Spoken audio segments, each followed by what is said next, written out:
คนจนเข็นใจน้องคนเขาลืออายดำปือคือขี้ทานไปบ้านน้องสดสวยวิไลส่วนบ้านอายมวยยาคาเจ้าขี่รถเบนซ์แต่อายเข็นรถที่ทางเจ้าคนนี้มีหังอายบ่มียังสาวให้สาวนาน้องงามดังหงเปรียบอายโคงในดังเส้นกาบ่มีดอกบานสนาจะได้มาเป็นคู่อยู่พินได้แต่แอบมองบอกตาไม้ปองเจ้าดอกสาวฐานะต่างกันไกลถ้าเปรียบไปปานฟ้ากับดินน้องนุ่งสิ้นไหมแต่เสื้ออายย่อมห่อน้ำเย็นไก่ปีดอาหารยุ่งส่วนให้กินแต่ปลาแดกบองเจ้านอนบนเตียงแต่อายมีเพียงผ้าฟ้าไม่เจ้าคนมีมากมายมีคนนับใส่มากมายกายกองเจ้าใส่แว่นเว้นอายเฮ็ดด้วยเศษเล็กทองเปรียบอายเส้นปากกระป๋องรถจะงอกบ่มีมองฟ้า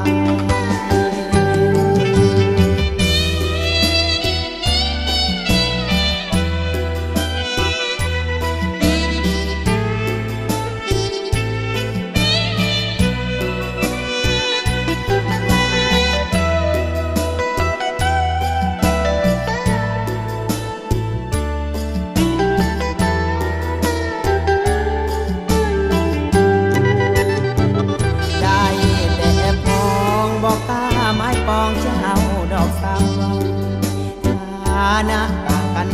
ไกลถ้าเปรียบไปปานฟ้ากับดินน้องนุ่งสิ้นไหมแต่เสื้ออายย่อมห่อน้ำเย็นไก่ปีดอาหารยุ่งส่วนให้กินแต่ปลาแดกบองเจ้านอนบนเตียงแต่อายมีเพียงผ้าฟ้าไม่เจ้าคนมีมากมายคนนับใส่มากมายกายกองเจ้าใส่แว่นเว้นอายเฮ็ดด้วยเศษเล็กทองเปรียบอายเส้นปากกระป๋องรถจะงอกบ่มีมองฟ้า